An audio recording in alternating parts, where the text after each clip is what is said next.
Bismillahirrahmanirrahim. Assalamualaikum warahmatullahi wabarakatuh. Alhamdulillahi rabbil alamin. Wassalatu wassalamu ala asyrafil anbiya'i wal mursalin Sayyidina Muhammadin wa ala alihi wa sahbihi ajmain. Asyhadu an la ilaha illallah al-malikul haqqul mubin wa asyhadu anna Muhammadan abduhu wa rasuluh shadiqul wadul amin. Allahumma salli ala Sayyidina Muhammadin wa ala alihi wa sahbihi ajmain. Subhanaka la ilma lana illa ma 'allamtana innaka antal alimul hakim. Subhanaka Allahumma rabbana wa bihamdika asyhadu an la ilaha illa anta astaghfiruka wa atubu ilaik. Astaghfirullahaladzim. Astaghfirullahaladzim. Astaghfirullahaladzim. Allazi la ilaha illa huwal hayyul qayyum wa atubu ilaih. Min jami'il ma'asi wa zunub. La hawla wa la quwata illa billahil aliyyil azim. Syukur alhamdulillah, hari ini kita masih terjaga dari tidur kita. Itu tandanya 1 kali 24 jam ke depan setidak-tidaknya Allah masih memberikan kesempatan kepada kita. Inilah hari baru kita, dan setiap hari kalau kita sadari kita selalu diberi hari baru, selalu diberi 24 jam yang baru. Cuman terkadang kita tidak pernah menyadarinya bahwa begitu hari kemarin telah berlalu, kita terjaga dari tidur kita, sebetulnya Allah hari ini masih memberikan hari yang baru. Begitu Allah memberikan hari yang baru, orang yang penuh kesadaran langsung bersyukur kepada Allah dan setidak-tidaknya bertekad di dalam batinnya, semoga detik demi detik di hari baru kita hari ini kita bisa menjadikan diri kita bermanfaat bagi diri kita dan orang lain, dan kita bertekad untuk menebar belas kasih kepada mereka yang membutuhkannya. Saat pertama kali kita menginjakkan kaki di bumi kita tadi pagi, setelah kita terjaga, kita pun mungkin tidak sadar bahwa kita masih diberi kesempatan untuk menginjakkan kaki di bumi ini. Karena semua biasanya dilakukan tanpa kesadaran dan tergesa-gesa, terburu-buru, lalu kita kehilangan kesempatan untuk hidup dalam kondisi yang meditatif. Sebetulnya meditasi yang paling bagus adalah meditasi yang dilakukan seseorang di mana seseorang tidak merasa dirinya sedang melakukan meditasi. Jadi kalau kita pagi duduk kemudian tenang, itu kita sedang tahu bahwa kita sedang melakukan meditasi. Nah, ada meditasi yang lebih bagus dari itu, yaitu meditasi yang dilakukan seseorang di mana orang itu tidak merasa dirinya sedang melakukan meditasi. Jadi artinya meditasi itu bagi yang cerdas bisa dilakukan setiap saat. Bangun tidur meditasi, gosok gigi meditasi, mengenakan sabun mandi meditasi, menggunakan air meditasi, minum meditasi, makan meditasi, kemudian berjalan meditasi, bicara juga meditasi. Kalau 24 jam kita bisa melakukan semuanya dengan kesadaran penuh, itu namanya meditasi. Yang lucu terkadang kita pun tidak sadar kalau sekarang kita sedang meditasi. Kan napas kita sekarang sedang keluar masuk. Cuman kita tidak sadar kalau sekarang kita sedang bernafas. Ada juga yang tidak sadar kalau dirinya sedang bersujud. Ada juga yang tidak sadar kalau dirinya sedang sholat. Ada juga yang tidak sadar dirinya sedang membaca surat Al-Fatihah. Jadi kalau yang disebut meditasi saja tidak meditasi, apalagi yang tidak meditasi. Lalu kita setiap hari terjebak pada perilaku yang berakhiran an. Ya kan? Wiridnya wirid an, pakai an. Salatnya salat an, gitu kan. Jadi zikirnya juga zikir an. Ya kan? Ya, jadinya agamanya agama an. Islamnya Islam an, imannya iman an, syahadatnya syahadat an, hajinya haji an, puasanya puasa an. Jadi semua yang dilakukan itu akhirnya berakhiran an. Biasanya semua yang berakhiran an itu kan tidak beneran, tidak sungguhan. Iya. Duduknya duduk an, ya kan? Ngajinya ngaji an. Semua yang berakhiran an berarti tidak beneran. Semua yang tidak beneran kan itu nama bohong an, gitu. Semua pakai akhiran an. Hidupnya pun hidup an. Tapi kalau dia mati beneran. Ya. Matinya tidak mati-matian, giliran matinya mati beneran, walaupun hidupnya hidup-an. Jadi semua yang dilakukan tanpa kesadaran penuh bisa jadi yang kita lakukan itu hanya sebatas akhiran an. Meditasinya pun meditasi an. Jadi semuanya berpura-pura. Semua yang dilakukan berpura-pura, ya jelas hasilnya pun pura-pura. Gitu. Tidak sungguhan. Oleh karena itu marilah kita sekarang berusaha melakukan segala sesuatu itu dengan kesadaran penuh.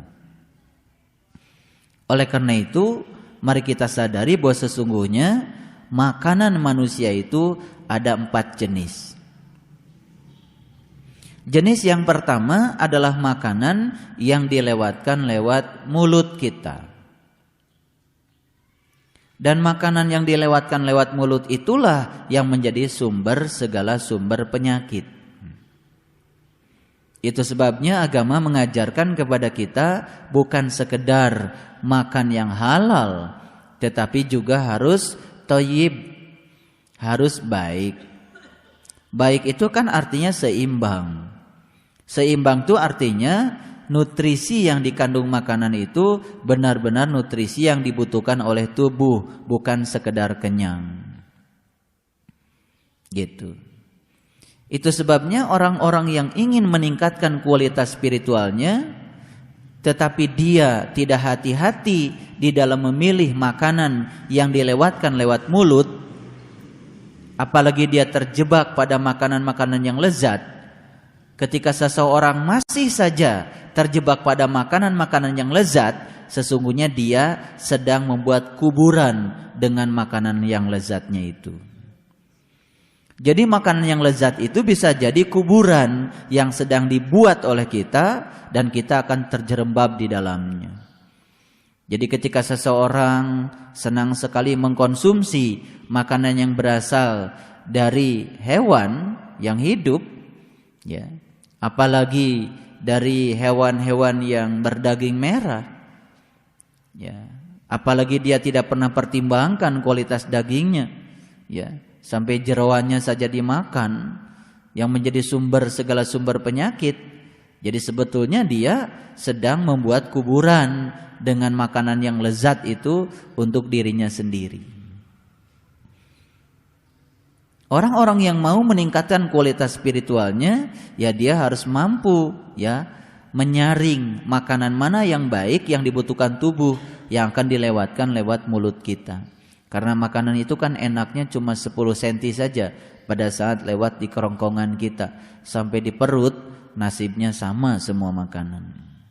Bahkan ada makanan yang akan menjadi beban bagi tubuh ini kalau dikonsumsi dengan cara yang berlebihan. Apalagi yang mengkonsumsi ya asupan-asupan yang tidak sepatutnya.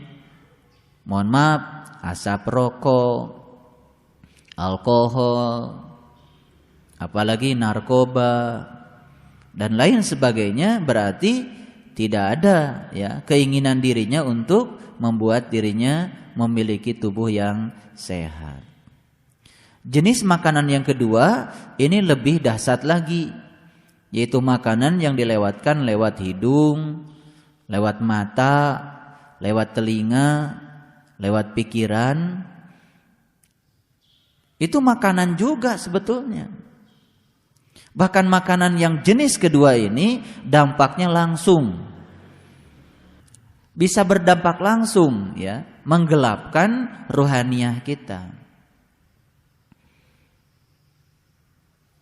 Dan makanan jenis yang kedua ini juga harus diolah.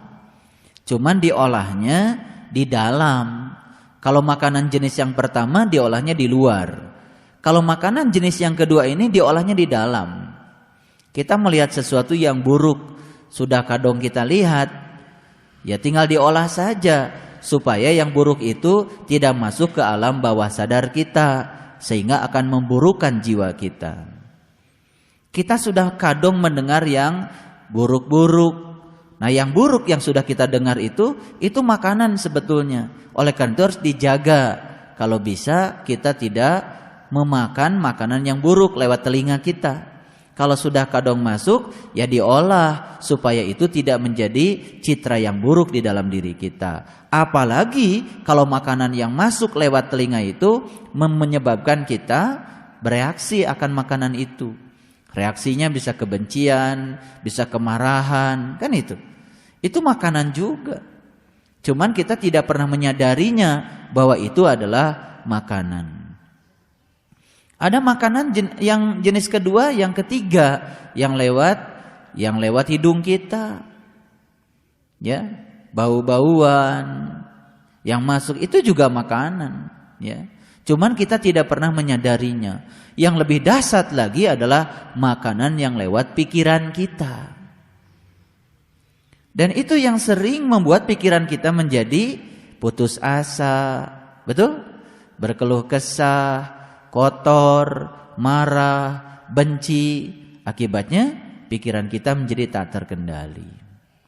Itu jenis makanan yang kedua. Jadi kalau kita mau belajar spiritual yang sungguhan, bukan spiritualnya sungguhan, bukan spiritualan, maka kita harus mengendalikan dua jenis makanan itu. Nah, jenis makanan yang ketiga ini lebih dahsyat lagi, yaitu hasrat dan keinginan. Tetapi manusia tidak pernah menyadari bahwa hasrat dan keinginan itu sebetulnya sering kita konsumsi. Dan itu menyebabkan kita menjadi kurang seimbang setelah mengkonsumsi hasrat dan keinginan itu. Hasrat yang berlebihan terhadap sesuatu itu mempengaruhi keadaan kita. Keinginan yang berlebihan terhadap sesuatu mempengaruhi kita. Itu sebabnya bagi orang yang pintar, ya, cita-cita itu bukan untuk dicapai, tapi agar kita memulai saja saat ini. Jadi kalau ingin punya mobil yang bagus, ya tidak usah dipikirkan terus mobil itu, memulai saja saat ini, melakukan sesuatu yang akan membuat itu menjadi kenyataan. Hidup saja di hari ini. Karena sesungguhnya yang akan menyebabkan kita bisa memperoleh sesuatu itu ada 4 sebetulnya. Yang pertama niat. Niat itu kemudian dituliskan dalam tulisan yang lebih kokoh lagi di dalam batin kita. Itu sering disebut sebagai visi. Nah, visi pun diterjemahkan lagi ke dalam misi. Niat saja tidak cukup. Maka yang kedua adalah kita harus memiliki kebiasaan-kebiasaan untuk mewujudkan agar niat menjadi suatu kenyataan. Itu namanya misi. Jadi kalau visi itu impian, tapi kalau misi itu adalah tindakan untuk merealisasikan visi kita, impian kita. Apakah cukup dengan niat? Tidak cukup. Yang kedua, kita harus memiliki kebiasaan untuk mewujudkan agar niat menjadi kenyataan. Nah, kebiasaan mewujudkan niat menjadi kenyataan itu namanya misi. Kita kadang-kadang masih suka tidak bisa membedakan mana visi, mana misi.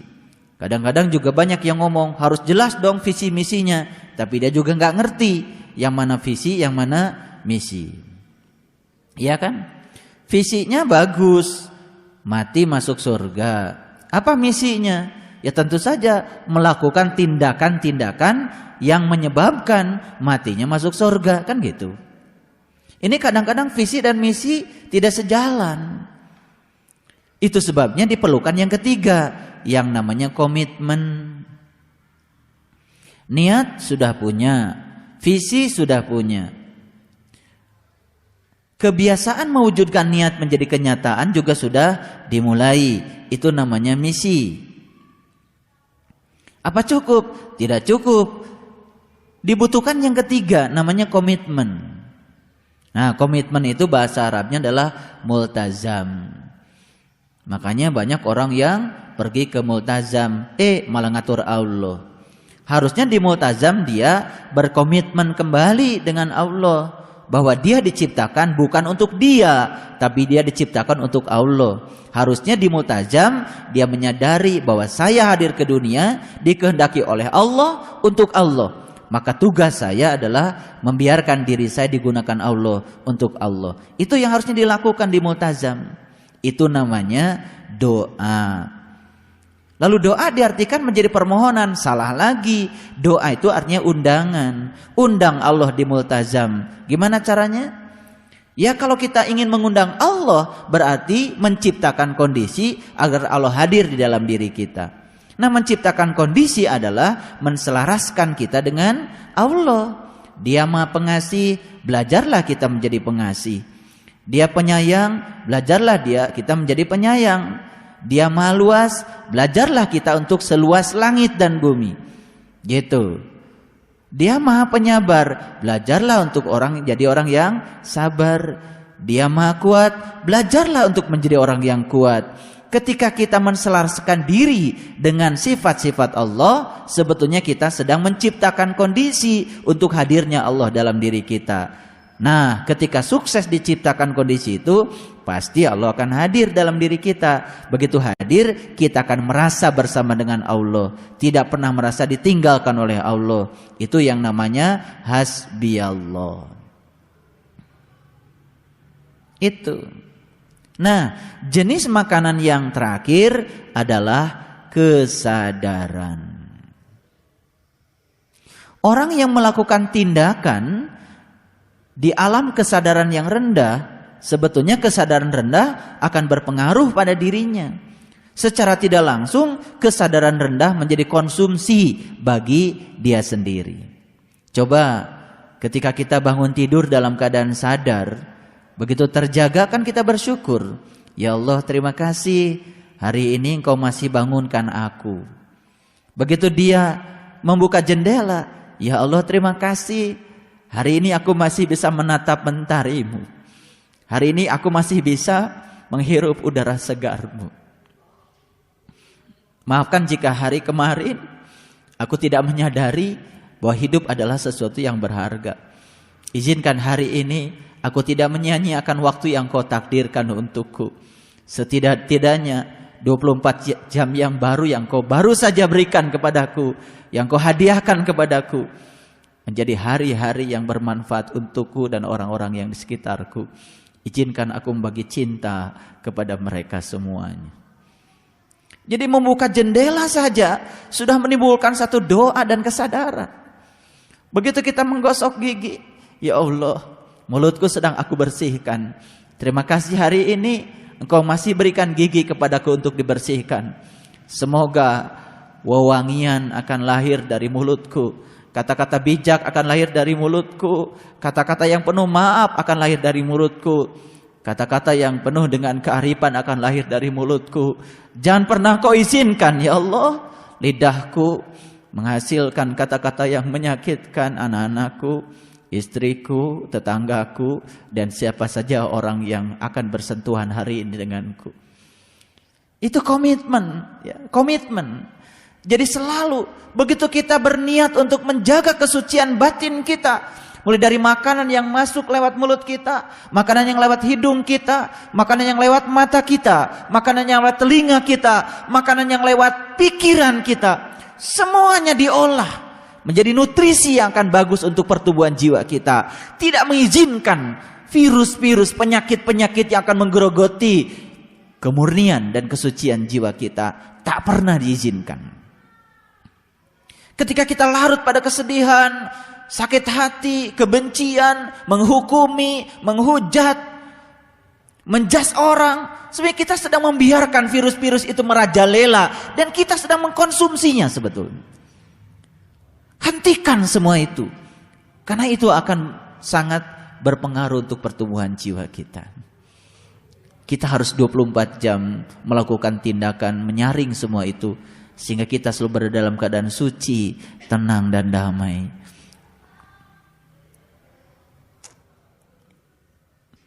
Ketika pagi itu kita sudah duduk di meja, kita melihat satu piring nasi.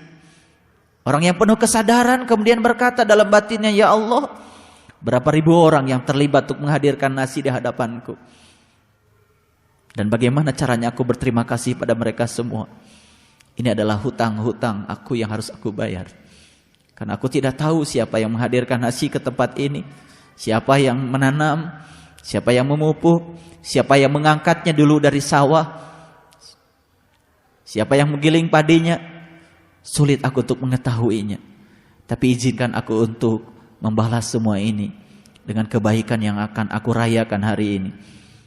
Kalau kita memulai pagi itu dengan penuh kesadaran, pasti kita tidak akan pernah mengizinkan diri kita untuk melakukan tindakan-tindakan bodoh dalam hidup ini. Karena tindakan bodoh itu pada akhirnya akan menjerumuskan kita pada lembah kehinaan. Begitu kita sudah melihat ada ikan di hadapan kita, ya Allah, ikan ini asalnya hidup dan sekarang sudah terbunuh, dan sekarang sudah ada di hadapanku. Bagaimana caranya aku meminta maaf? Karena dia harus terbunuh demi untuk kelangsungan hidupku. Tapi izinkan aku mengorbankan jiwa ragaku untuk memberikan kedamaian pada hidup ini. Izinkan aku untuk memberikan kebaikan, sekalipun suatu saat aku harus terbunuh, sekalipun suatu saat aku harus kehilangan jiwa ragaku, demi untuk membaikkan semua orang yang ada di sekitarku. Jadi selalu menimbulkan suatu doa dari dalam diri kita dengan penuh kesadaran. Makanya orang yang hidup dalam kesadaran sungguh sangat berbeda dengan orang yang hidup tanpa kesadaran. Saya kalau sedang lari di atas treadmill, kemudian saya pejamkan mata, kemudian saya memfokuskan diri saya kepada apa yang seharusnya kita ingat, sambil membaca la ilaha illallah. Begitu saya buka mata, ketika treadmill sudah memberikan isyarat bahwa olahraga sudah selesai, saya lihat sudah lebih dari 250 kalori yang terbakar. Saya sudah melangkah lebih dari 5 kilometer dengan kecepatan 8 kilometer per jam, tidak terasa. Semua yang terasa adalah tubuh saya menjadi ringan dan enteng, dan saya merasakan tidak ada pegal-pegal lagi di tubuh ini. Dan kemudian saja bersyukur kepada Allah. Ya Allah, terima kasih hari ini masih Kau izinkan aku untuk memelihara tubuh ini. Semoga aku bisa menggunakan tubuh ini untuk membaikkan lebih banyak orang lagi, dan hari-hariku bermanfaat untuk banyak orang. Bayangkan kalau kita melakukan olahraga tanpa ada kesadaran, biasa saja, mungkin kita akan merasa bosan. Tidak terasa, ya. 45 menit itu tidak terasa. Tahu-taunya tubuh ini udah basah kuyup. Begitu masuk ke tempat mandi, saat membuka keran, Kita berterima kasih lagi, sekali lagi ya Allah, terima kasih hari ini air masih menghampiriku. Bayangkan bagaimana tubuhku kalau tanpa air. Kita ketika membuka keran, kita pun tidak pernah sadar rasanya air punya saya. Rasanya air ini hadir karena saya punya pompa air. Rasanya karena saya sudah bayar listrik. Subhanallah. Di tempat manapun banyak orang yang punya pompa air tapi tidak ada airnya. Mereka bisa bayar listrik tapi tidak ada airnya. Di Gunung Kidul orang harus rela minum air yang berlumpur. Di Jambi orang harus berlera meminum air dari air hasil menampung air hujan. Jadi mereka itu ketika musim kemarau ya sangat kesulitan karena air yang ditampung pada saat musim hujan itu habis. Makanya di situ anak-anak remaja belasan tahun sudah kehilangan giginya karena sifat air hujan itu kan asam. Dan mereka makan dan minum setiap hari dari air hujan itu. Umur belasan tahun sudah kehilangan gigi. Kita bersyukur sudah 60 tahun gigi kita masih sehat. Barangkali karena kita merawatnya. Itulah yang namanya bersyukur karena kita merawatnya. Subhanallah. Marilah kita lakukan semua dengan kesadaran. Kita maklum bahwa kita hidup dalam sebuah lingkungan yang serba tergesa-gesa. Karena ketergesa-gesaan itu diwariskan turun-temurun. Ingin lebih cepat kaya. Ingin lebih cepat selesai. Dan kita kan dididik oleh lingkungan. Sama seperti kita mendidik anak kita. Ketika dia sedang menggunakan kaos kaki, kita rebut. Lama sekali sih kamu pakai kaos kaki. Dan kita pakaikan kaos kaki. Secara tidak langsung, pertama kita sedang mewariskan ketergesa-gesaan. Dan yang kedua yang lebih parah lagi, kita sedang merampas hak dia untuk bisa pakai kaos kaki. Kemudian kita beralasan, ini sih kaos kakinya terbalik. Biarkan dia terbalik. Setelah dia terbalik, kita merasakan tidak nyamannya pakai kaos kaki terbalik. Suatu saat dia mencari bagaimana pakai kaos kaki yang tidak terbalik.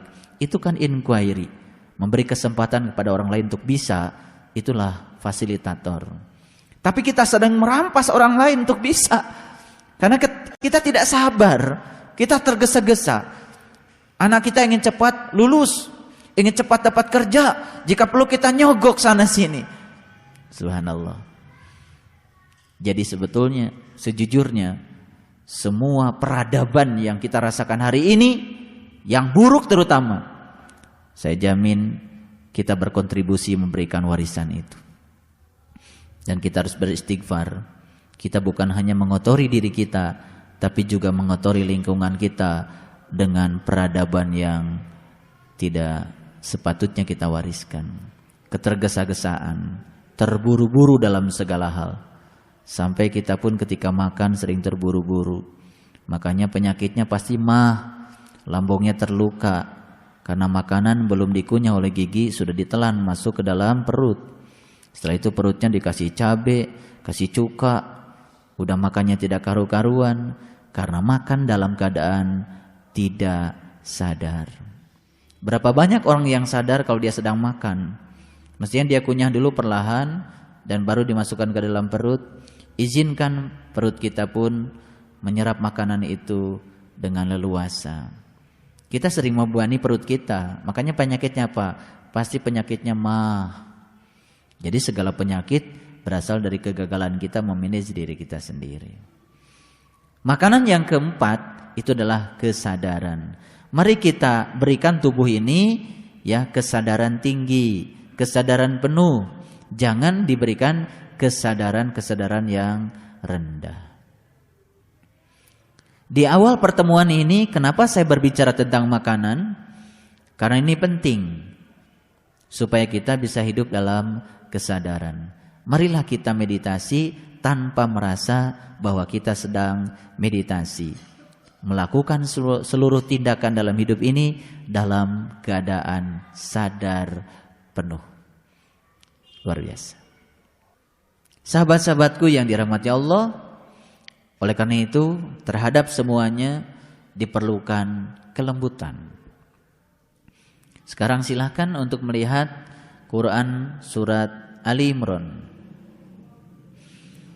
Surat yang ketiga ayat 159. mendidik diri kita untuk selalu berada dalam kesadaran penuh. Langkah pertama yang harus kita lakukan, membuat diri kita menjadi lembut, penuh cinta, kasih, tidak ada kemarahan, tidak ada kebencian, lembut.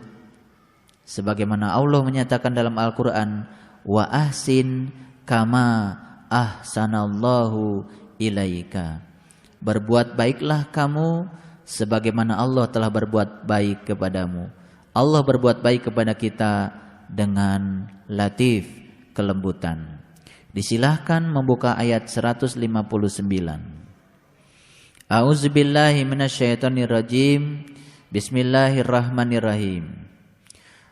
Fabima rahmatim minallahi lintalahum walau kunta faddan ghalidul qalbi lang faddu min haulika. Maka disebabkan rahmat dari Allah lah kamu berlaku lemah lembut terhadap mereka. Tolong diperhatikan kalimat ini karena ini kalimat yang indah. Fabima rahmatim minallah lintalahum. Maka disebabkan rahmat dari Allah lah kamu berlaku lemah lembut terhadap mereka.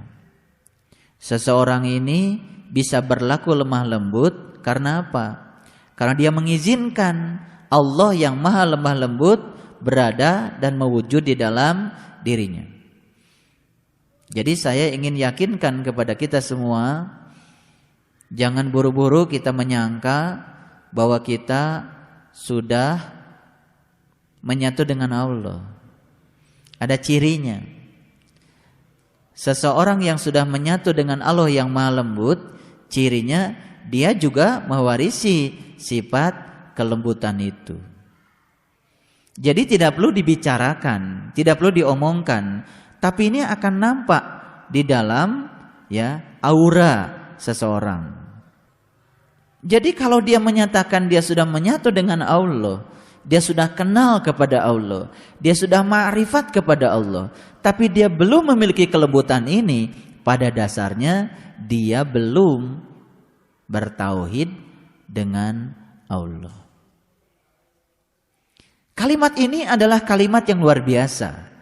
Maka disebabkan rahmat dari Allah lah kamu berlaku lemah lembut terhadap mereka. Ini ayat, ini ada hubungannya sebetulnya dengan cerita tentang orang beriman dengan orang yang kafir dan munafik.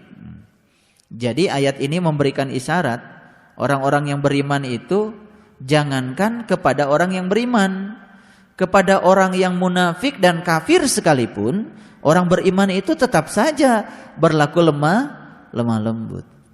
Nah, nanti kita akan tahu di ayat ini justru kelemah lembutan itulah yang diajarkan Nabi, yang menyebabkan Nabi bisa mengubah semesta ini dalam waktu yang amat singkat. Nabi mengubah peradaban hanya dalam waktu 22 tahun, sedangkan kita hidup di semesta ini sudah lebih dari 22 tahun. Apakah kita sudah berkontribusi melakukan suatu perubahan? Saya kira mungkin sudah cuman tak sedahsyat perubahan yang dilakukan oleh Nabi. Kenapa Nabi dahsyat melakukan perubahan? Karena Nabi melakukan perubahannya dengan cara melembutkan dirinya dulu ke dalam. Jadi jangan pernah berpikir kita bisa mengajak orang lain dengan cara yang keras, apalagi dengan cara-cara yang dogmatis, apalagi dengan cara-cara yang memaksa. Kita hanya akan bisa diikuti orang kalau kita memiliki kelembutan. Ternyata kelembutan itu adalah rahmat dari Allah. Jadi kalau begitu, kalau kita ingin mewarisi kelembutan itu, kita harus mengizinkan Allah yang maha lembut untuk hadir di dalam diri kita. Bagaimana cara mengizinkannya? Ya tentu saja kita meresonansikan diri kita dengan sifat-sifatnya. Pada suatu saat dia akan mewujud di dalam diri kita. Kita akan mewarisi sifat-sifatnya. Maka disebabkan rahmat dari Allah lah kamu berlaku lemah lembut terhadap mereka. Apa hubungannya lemah lembut dengan kesadaran? Ternyata ya, ada hubungan yang sangat erat antara kelembutan dengan kesadaran. Melatih kelembutan di dalam diri, yang pertama yang harus kita lakukan adalah melatih kesadaran penuh. Ketika kita melakukan sesuatu dengan kesadaran penuh, akan timbul rasa syukur. Ketika rasa syukur timbul, yang terucap dari batin kita kan ucapan Alhamdulillah.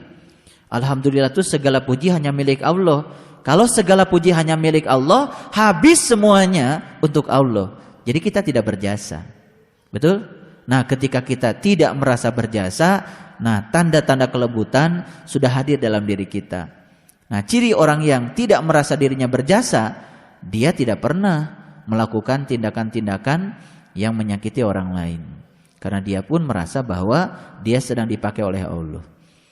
Jadi kalau kita mendapatkan rezeki dan rezeki itu kita berikan kepada orang lain, kita tidak pernah merasa sebagai pemberi. Yang memberi adalah Allah. Kita cuma dipakai lewat saja oleh Allah. Kenapa kita dipakai lewat? Karena lembut. Kan di situ ada kelembutan. Baik, kita teruskan. Sekiranya kamu bersikap keras dan berhati kasar, tentulah mereka akan menjauhkan diri dari sekelilingmu. Ini kalimat lanjutannya. Jadi kenapa orang menjauh ya dari saya? Padahal kata-kata saya lemah lembut. Kata-katanya sih lemah lembut, tapi hatinya yang kasar. Ini bukan bicara kata-kata. Ini bicara hati. Banyak yang kemudian berkamuflase seperti sopan, seperti bijak, seperti arif di mulutnya, tapi di belakangnya hatinya itu ya Allah. Jadi sesuatu yang berakhiran an suatu saat akan kelihatan. Dia ya sedang melakukan tindakan yang arif an, bijak an. Suatu saat ketidakarifannya, ketidakbijakannya itu akan muncul. Karena yang ada di dalam suatu saat pasti akan keluar. Kalau teko di dalamnya air teh, keluarnya tidak akan susu, tetap aja teh. Betul nggak? Suatu saat pasti keluar. Karena dia juga capek berpura-pura.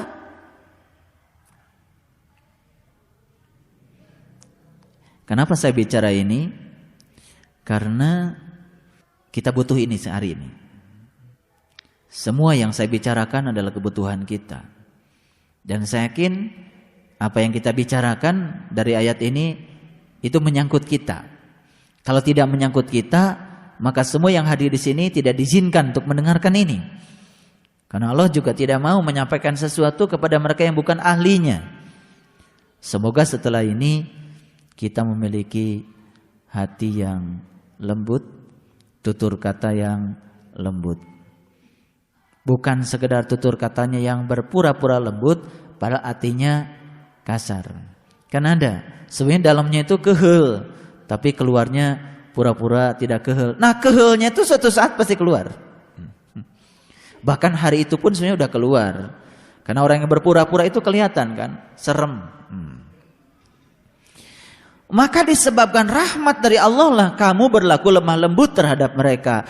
Sekiranya kamu bersikap keras, lagi berhati kasar, tentulah mereka menjauhkan diri dari sekelilingmu. Ya. Saya mau tanya. Kenapa terkadang kita harus mengalami satu situasi putus silaturahim? Karena kepura-puraan. Persahabatan kita persahabatan yang berpura-pura. Padahal kata Allah, fa asbahtum bi ni'matihi ikhwana. Aku telah menjadikan kamu menjadi ikhwan dengan nikmat yang aku telah berikan padamu. Saya kasih tahu. Jadi kalau Ibu Ella itu sudah dapat nikmat, Ibu Usi sudah dapat nikmat yang sama, yang disebut nikmat iman, pasti akan terikat kedua orang ini menjadi sahabat sejati. Sama-sama pengajian, tapi dua-duanya belum diikat oleh Allah dengan kenikmatan iman, kenikmatan spiritual. Mungkin suatu saat akan bubar. Karena apa? Karena dia berada di situ bukan karena ikatan, tidak ada tali yang mengikatnya. Makanya Allah selalu mengatakan wa'tasimu bihablillahi jami'a. Habl itu tali. Dan hendaklah kamu berpegang pada tali. Apa tali Allah yang sebenarnya? Allah katakan wazkuru nikmatallah alaikum idz kuntum a'daan fa'allafa baina qulubikum fa'asbahtum bi nikmatihi ikhwana. Ciri orang yang diikat oleh tali Allah, dia akan menjadi saudara sejati sampai kapanpun, bahkan setelah mati pun. Karena apa? Ada satu yang mengikat, yaitu kenikmatan spiritual yang diberikan sama kepada dua orang itu. Ketika Allah memberikan kenikmatan spiritual yang sama pada dua orang, dia akan terikat menjadi saudara sejati. Jadi, mohon maaf, kenapa masih ada centang berenang? Walaupun dia sudah ngaji di tempat yang sama, satu mungkin sudah dapat pengalaman, satu belum, atau dua-duanya belum dapat pengalaman, belum dapat kenikmatan spiritual itu.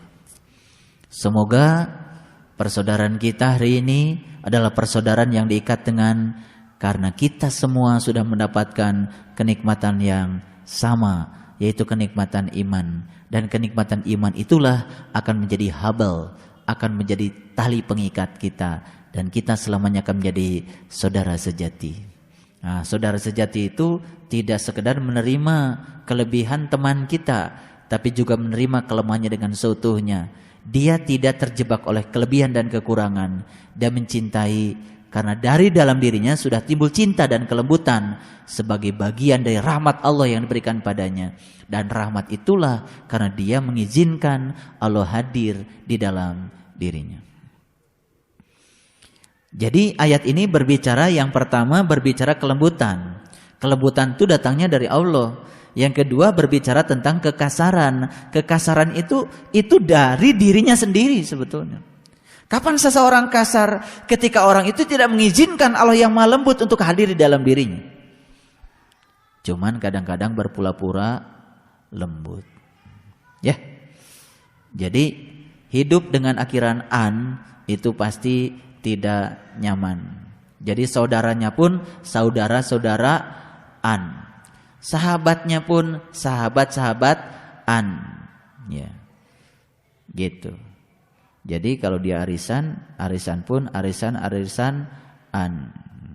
Kalau dia ngasih makan, makanannya pun makanan-an. Enggak kok, makanannya sungguhan. Makanannya sih sungguhan, tapi karena dia sedang berada pada akhiran an, bisa jadi makanannya tidak berkah. Betul enggak? Berkah-berkah-an. Karena semua hanya main-main-an. Semua yang main-main-an itu kan enggak sungguhan. Ngerti enggak? Saya hanya ingin semua kita menyadari bahwa sebetulnya kita dalam hidup ini mungkin presentasinya belum 100% hidupnya sungguhan. Gitu aja. Syukur kalau sudah 90% lah sungguhan. Berarti masih ada 10% berakhiran an. Ini yang kacau, 95% akhirannya an. Lembut-lembut an. Udah enggak, kasar sebetulnya hatinya. Gitu. Jadi pura-pura saudara-saudaraan, padahal enggak suka. Nah ketika dia sibuk-an. Jadi kalau ibadah pun dia ibadah-ibadahan. Suka tahajud, ya tahajud-an. Dapat surga. Dapat surga-surgaan. Apakah dia punya Tuhan? Punya. Tuhan-Tuhan-an. Tuhan itu cuma dua. Tuhan beneran dan Tuhan-Tuhanan. Tuhan beneran Allah, Sang Wajibul Wujud. Ya, segala sesuatu selain Allah itu Tuhan-Tuhanan. Ketika sholat, kita ingat kepada pekerjaan kita. Kita pun sedang menyembah Tuhan, tapi Tuhan-Tuhanan.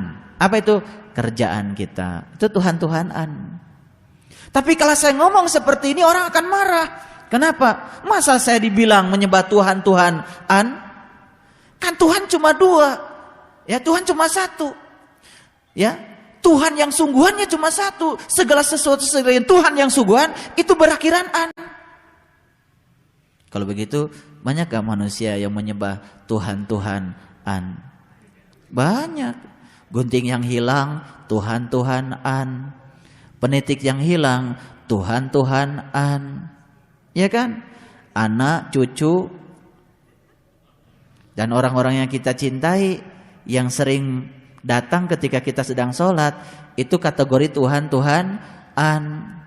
Yang Tuhan, yang beneran, ya itulah.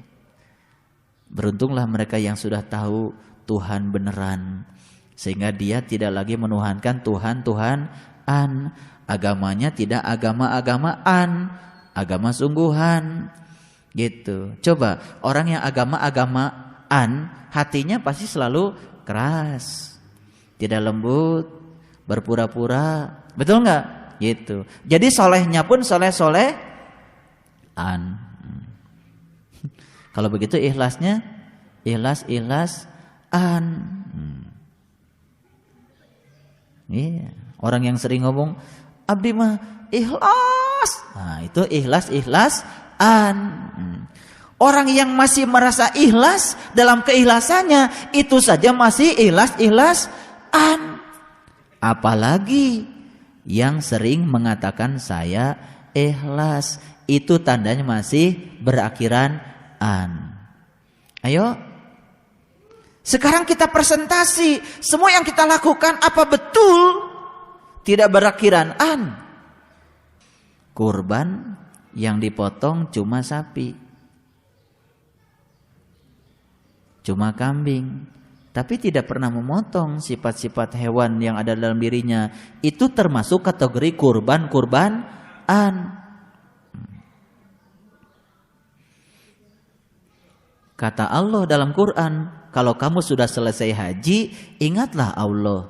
Pulang haji, yang diingat malah selain Allah. Kan itu juga masih kategori haji-hajian.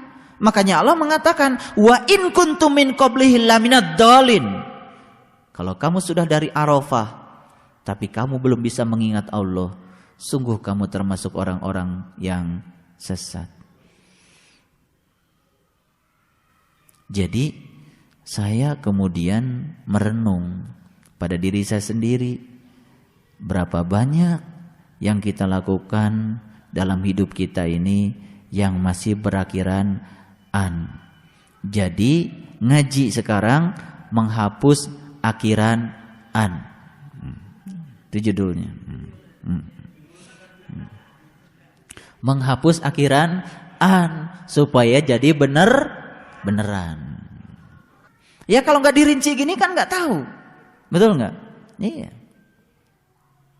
Kita teruskan yang berikutnya, ya. Karena itu maafkanlah mereka, mohonkan ampun bagi mereka. Ayo, bisa nggak membedakan yang hatinya lembut dengan yang hatinya keras? Kalau yang hatinya keras, sulit memberi maaf. Apalagi didoakan, semoga ya Allah Engkau mengampuni dosa-dosa dia. Boro-boro ngadoakeun, memaafkan saja sulit. Jadi kalau hari ini kita masih punya sifat di mana kita masih agak-agak sulit untuk memaafkan, apalagi mendoakan, ini mereka di sini sebetulnya orang-orang yang dianggap berseberangan dengan kita. Ini ada ceritanya, nanti kita akan mundur ke belakang. Karena di belakang sana itu cerita orang munafik, cerita orang kafir. Ini ke belakang nanti akan kita baca. Jadi Kalau hari ini kita masih sulit untuk memaafkan, apalagi kita tidak tergerak untuk mendoakan. Ya, ada orang yang memfitnah kita. Kemudian kita begitu lega memaafkan sekaligus mendoakan. Semoga ya Allah Engkau memberikan hidayah kepada dia dan mengampuni segala dosa yang telah dilakukannya. Berapa sering kita mengucapkan itu? Atau tidak sama sekali? Kalau kita mendoakan orang yang baik kepada kita, gak usah dibicarakan. Tapi kita mendoakan orang-orang yang menghina kita, merendahkan kita. Dan ayat ini sedang berbicara itu. Mereka di sini adalah orang-orang yang kita anggap berseberangan dengan kita. Jadi Allah menyuruh kita untuk memaafkan, jika perlu mengampunkan dosa dia di hadapan Allah. Teruskan. Dan bermusyawarahlah dengan mereka dalam urusan itu. Kemudian apabila kamu telah membulatkan tekad, maka bertawakallah kepada Allah. Sesungguhnya Allah menyukai orang-orang yang bertawakal kepadanya.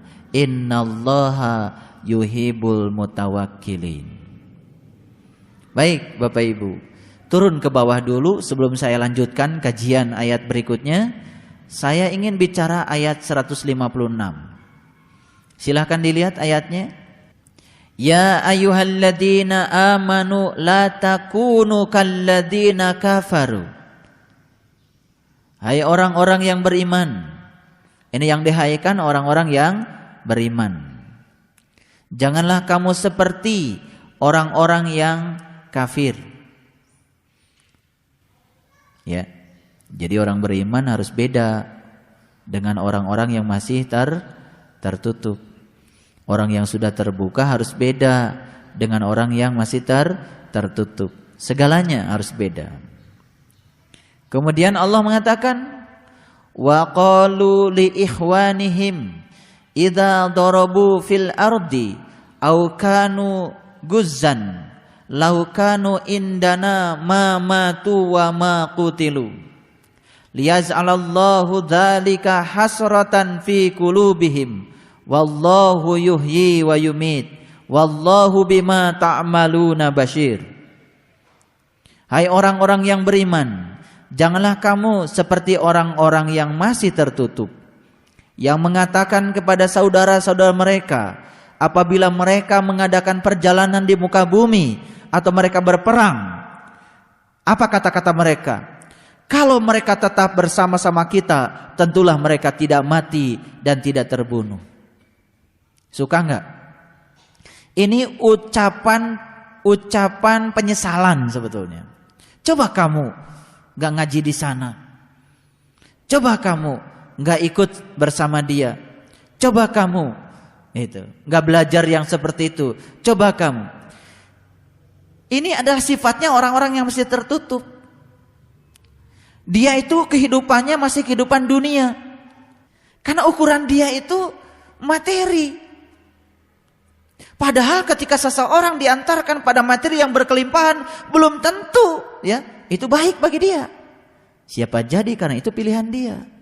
Betul? Kan Allah sudah bilang, aku akan panjangkan bayang-bayang. Bahkan Allah juga bisa menarik bayang-bayang itu perlahan-lahan. Saya tidak menganggap bahwa segala ujian yang datang pada saya adalah kesulitan. Karena lewat kesulitan itulah saya diajarkan kearifan. Lewat kesulitan itulah saya diajarkan sabar. Ini adalah pilihan saya. Karena ini sudah merupakan pilihan saya. Ini adalah bagian dari doa-doa saya. Saya minta pada Allah jadikan orang yang sabar. Pasti Allah kasih banyak ujian bagi saya. Ketika saya melewatinya dengan penuh keikhlasan, pasti saya akan jadi orang yang sabar. Ini adalah dialog, pertentangan antara orang yang sudah terbuka dengan orang yang masih tertutup. Lalu orang yang sudah terbuka ini, begitu dia dapat ujian, lalu orang yang masih tertutup lalu menyalahkannya. Coba kamu tidak begitu ya. gitu loh. Karena banyak yang seperti itu, ya alhamdulillah ada kesadaran. Jangan-jangan kita bukan pada orang lain, jangan-jangan kita pada diri kita. Yang tertutup kita. Sedikit ada keterbukaan pada diri kita, ada keraguan pada diri kita. Kita tidak sedang dialog dengan orang lain, mungkin sedang dialog dengan diri kita sendiri. Aduh, saprak abdi istiqomah opat nah jenten kieu. Sebetulnya dialog itu di dalam diri kita, antara kita dengan kita. Dan ini diabadikan oleh Allah. Jangan-jangan kita pun masih sering ragu seperti itu. Akibatnya kita goncang. Bade cuti heula, cuti. Ngawas terek eureun heula, cuti. Makanya saya bilang tadi, satu kita harus punya niat. Yang kedua, lakukan tindakan yang membiasakan kita untuk mewujudkan niat menjadi kenyataan. 3 adalah komitmen. Cukup? Belum. Satu lagi, konsistensi. Itu yang akan mengibarkan bendera perubahan pada diri kita. Konsisten. Konsisten itu sebetulnya bahasa Inggris. Bahasa kitanya istiqomah. Tapi yang saya maksud adalah selalu berjalan di jalan Allah, teguh pendirian, tanpa ada sedikit keraguan. Keraguan itu sering hadir ketika kita sedang dialog dengan diri kita sendiri. Mohon maaf, ketika kita setengah iman, setengah kafir, akan terjadi dialog dalam diri kita yang setengah-setengah itu di dalam diri kita. Ketika kita full iman, tidak mengizinkan ketertutupan pada diri kita, tidak ada lagi tempat dialog kecuali dia sendiri yang beriman. Jadi sebenarnya tarik-menarik dalam diri kita itu terjadi karena sebagian terbuka, sebagian tertutup. Kadang terbuka, kadang tertutup. Kadang semangat, kadang lulus. Gitu. Suka ada tarik-tarikan dalam diri kita? Subhanallah. Itu tarik-tarikan di dalam, belum tarik-tarikan di luar. Eker mah di dalam sedang tarik-menarik seperti itu datang dari luar. Coba ikut saya dari dulu. Saya malah alhamdulillah bisnis lancar. Lalu dia mengira dengan tidak ada ujian dari Allah, dia itu, ya Allah. Justru ketika kita tidak dapat ujian dari Allah, kita sanksi. Apa di aku kita jadi orang yang beriman? Karena syarat orang beriman itu diuji. Ahasiban nas ayatraku ayakulu amana wa hum la yuftanun. Apakah kamu mengira kamu dibiarkan mengatakan iman sementara kamu tidak diujinya? Jadi ketika orang beriman tidak dapat ujian, malah dia itu nangis. Ya Allah, kok enggak dapat ujian saya? Apakah saya masih terdaftar jadi orang beriman? Kan gitu. Jangan-jangan saya cuma ngaku saja. Saya nggak pernah registrasi. Ini sekarang ibu-ibu sedang ngaji dengan saya itu registrasi. Nanti sholat duhur registrasi, sholat asar registrasi, betul nggak? Selalu daftar, ya kan? Daftar. Cutinya kelamaan. Gak pernah registrasi lagi, tidak terdaftar, ya kan? Itu sudah berjalannya ke sandung-sandung, udah jauh banget itu. Ya sekali-kali cuti gak apa-apa 2-3 hari, tapi buru-buru daftar lagi, ya. Iya. Nanti kan jadi DO. Ya, subhanallah. Baik, kita teruskan. Kalau mereka tetap bersama-sama kita, tentulah mereka tidak mati dan tidak terbunuh. Gitu. Itu kata-kata yang akan menghambat seseorang yang dangkal keimanannya. Betul nggak? Coba kamu nggak ikut kayak gitu. Kalau kamu ikut saya kan masih hidup bersama dengan saya. Dikiranya dia hidup, yang lain mati itu lebih baik dia hidup. Betul nggak?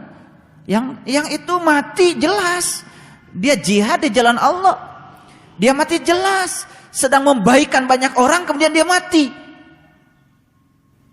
Dia hidup tidak sedang membaikan siapa-siapa kecuali sedang memenuhi keinginan hawa nafsunya. Lalu dia menganggap lebih terhormat karena pandangan dia pandangan lahir. Dan bisa jadi orang yang lemah imannya ikut dia. Nah, jadi waspadalah, waspadalah. Aneh. Jadi akhirnya ngaji itu nggak lulus-lulus. Terus yang dipikirkan itu, wah kelompok saya lebih banyak, itu tinggal sedikit. Dikiranya banyak lebih baik. Betul nggak? Al-Quran mengatakan masuklah kamu pada kelompok yang sedikit. Ya. Apa yang sedikit baik? Itu pun belum tentu. Kalau yang sedikit aja belum tentu baik, apalagi yang banyak.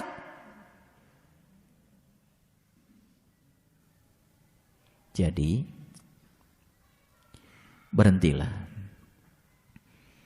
Berhentilah untuk mempengaruhi orang lain. Hanya sekedar untuk menegaskan ego kita. Saatnya di hari raya Idul Kurban, kita semua merayakan Idul Kurban dengan memotong ego kita, aku kita. Ego dan aku itulah yang telah mendidik kita memiliki hati yang keras. Hati yang keras berarti dia sedang mengusir Allah dari dalam dirinya. Karena Allah maha lembut. Allah adalah Al-Latif Al-Khabir. Begitu dia maha lembut, pasti dia maha tahu. Jadi kalau kita kok hese ngarti, itu karena keras hatinya. Kalau hese ngarti, itu tandanya masih keras. Abdi mah alhamdulillah ngaosem nih rahosin. Asa abdi pisan. Itu karena hatinya sudah lembut. Gitu. Kalau yang hati keras mah biasanya eta mah sanes kamu abdi, gitu. Jadi terus saja membela diri, bukan memperbaiki diri. Habis waktunya untuk membela diri. Ya, itu karena wilayahnya masih di wilayah luar. Dia hanya menjaga kehormatan dia di hadapan makhluk, dia mengorbankan kehormatan dia di hadapan Tuhan. Poin itu. Akibat dari perkataan dan keyakinan mereka yang demikian itu, Allah menimbulkan rasa penyesalan yang sangat di dalam hati mereka. Allah menghidupkan dan mematikan, dan Allah melihat apa yang kamu kerjakan. Jadi ya, hati-hati setelah kita belajar ilmu ini dengan segala ujiannya, jangan ada perasaan di dalam diri kita, kok begini ya. Lalu ada rasa penyesalan. Kaduhung ngaji, gitu kan? Sekarang kita syukuri, alhamdulillah saya diberi begitu banyak petunjuk dalam hidup saya lewat segala peristiwa yang mungkin sangat tidak saya sukai, tapi saya sekarang bisa menerima karena segala sesuatu yang tidak saya sukai ternyata itu adalah tangga dari Allah untuk membuat saya menjadi tambah lembut. Jadi kelembutan itu ternyata harus kita raih. Kelembutan itu harus diupayakan. Dan kelembutan itu ternyata subhanallah itu merupakan sifatnya Rasulullah. Kenapa Rasul lembut? Karena dia menyatu dengan yang maha lembut. Baik, kita teruskan. Allah menegaskan di ayat selanjutnya, dan sungguh kalau kamu gugur di jalan Allah atau meninggal, tentulah ampunan Allah dan rahmatnya lebih baik bagimu dari harta rampasan yang mereka kumpulkan. Tuh, ada yang berfokus kepada harta, ya, lalu dia ya mengorbankan jiwa, ya. Dan Allah memberikan jaminan kepada kita, kalau kita hari ini mati dalam keadaan kita sedang membaikkan banyak orang, sedang mendakwahkan sesuatu kebaikan yang menyebabkan terjadinya suatu proses perubahan, insya Allah kita gugur di jalan Allah, ya. Dan sungguh jika kamu meninggal atau gugur, tentu kepada Allah sajalah kamu akan dikumpulkan. Emang tujuan kita itu. Makanya jangan berhenti melakukan kebaikan. Jadi saya ingin mengajak kita semua untuk terus bersemangat untuk mewakafkan sisa-sisa perjalanan kehidupan kita untuk menjadikan diri kita dan banyak orang di sekitar kita mendapatkan manfaat dari kehidupan kita. Ternyata kalau kita ingin memberikan manfaat kepada orang lain, kunci utamanya adalah lembutkan dulu hati kita. Hati yang keras dan kasar pasti ego. Orang yang ego pasti kikir dan tidak mau berbuat kebaikan. Apalagi dia harus berkorban demi orang lain. Hitung-hitungannya luar biasa. Jadi kalau hari ini kita masih ada di wilayah hitung-hitungan ketika kita berjihad untuk membaikan orang, berarti kita masih keras. Kalau kita masih keras, tandanya kita belum bisa mengundang Allah yang maha lembut ke dalam diri kita. Baik, kita teruskan ayat 160. Jika Allah menolong kamu, maka tak ada orang yang dapat mengalahkan kamu. Jika Allah membiarkan kamu, maka siapakah gerangan yang dapat menolong kamu selain dari Allah sesudah itu? Karena itu hendaklah kepada Allah sajalah orang-orang mukmin bertawakal. Ya, setelah kita berjuang, serahkan semuanya kepada Allah. Dan orang mukmin hanya bertawakal kepada Allah. Orang mukmin tidak pernah bertawakal kepada keinginan-keinginannya. Jadi kekecewaan itu karena kita masih bertawakal kepada keinginan-keinginan kita. Begitu tidak tercapai, lalu kita kecewa. Begitu tercapai, bahagia sekali. Subhanallah. Kita lihat ayat berikutnya. Tidak seorang nabi berkhianat. Barang siapa yang berkhianat, maka pada hari kiamat ia akan datang membawa apa yang dikhianatkannya itu. Mohon maaf, ini yang diceritakan tuh nabi. Nabi itu orang yang dapat ilmu untuk dirinya sendiri. Apa? Orang yang dapat ilmu untuk dirinya sendiri. Paham maksudnya? Gak usah dijelaskan ya. Oke. Jadi ternyata ya, ciri seorang nabi itu tidak pernah berkhianat. Karena kalau dia berkhianat, dia akan datang pada hari kiamat membawa apa yang dikhianatkannya itu. Ngerti maksudnya? Nah, hari kiamatnya kapan? Ya hari kiamat, hari berbangkit. Tahu nabi kan? Nabi. Ketika dia berkhianat, nah yang dia hianatkan itu akan dia lihat pada hari kiamat. Paham?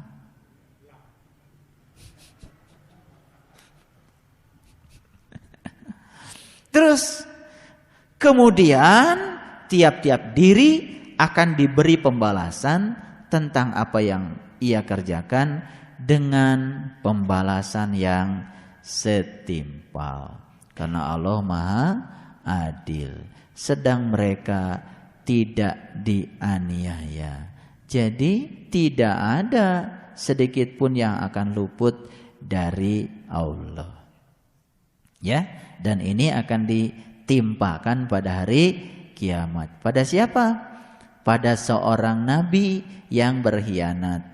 Makanya seorang nabi itu tidak akan pernah berkhianat. Sebab dia takut apa yang dia hianatkan itu diperlihatkan pada hari kiamat. Gak usah mikir jauh-jauh ya.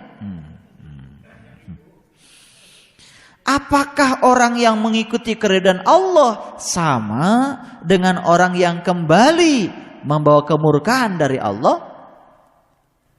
Sama? Beda. Orang yang mendapatkan keridhaan Allah hidupnya damai. Orang yang mendapatkan murka dari Allah hidupnya pasti tidak damai. Dia selalu merasa di luar dirinya begitu banyak musuh.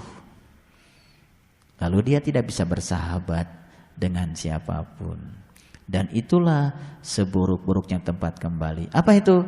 Neraka. Kapan neraka itu? Sekarang. Gelisah, merasa tidak nyaman, ya kan? merasa terasing, ya kan? Iya. Kok teman-teman saya pada pergi ya? Kan kali di Quran. Jadi orang-orang yang di sekelilingnya itu pada pergi. Kenapa? Neraka enggak? Alangkah enaknya ketika kita bisa berkumpul seperti ini, bersaudara, yang punya makanan di rumah dibawa, saling mencicipi makanan. Indah enggak? Surga. Ya kan? Nah, jadi surga dan neraka ya pilihan. Nah, kedudukan mereka itu bertingkat-tingkat di sisi Allah, dan Allah Maha melihat apa yang mereka kerjakan. Jadi kedudukan orang beriman itu ternyata juga bertingkat-tingkat. Ya kan? Ya tergantung. Sekarang kita tanya, ya Allah, ada di tingkatan mana saya? Tanya saja, kata Allah pada dirimu. Allah ditempatkan di tingkat mana pada dirimu. Jadi untuk tahu di tingkatan mana kita di hadapan Allah, tidak usah tanya Allah, tanya saja diri kita.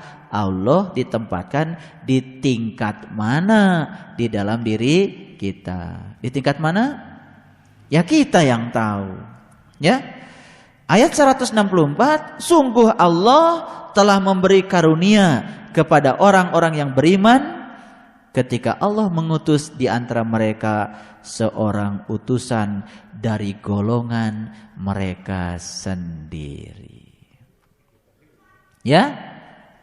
Jadi Allah mengutus salah satu utusan dari golongan mereka sendiri. Itu yang membacakan kepada mereka tanda-tanda Allah, membersihkan jiwa mereka, mengajarkan kepada mereka Alkitab dan hikmah, dan sesungguhnya sebelum itu mereka adalah benar-benar dalam kesesatan yang nyata. Betul? Iya, dulu kita berada dalam kesesatan yang nyata. Setelah diajarkan tanda-tanda Allah, dibersihkan jiwanya, diajarkan kepada mereka kitab dan hikmah, setelah itu mereka tidak sesat lagi. Alhamdulillah. Shadaqallahul adzim. Barakallahu li wa lakum. Assalamualaikum warahmatullahi wabarakatuh.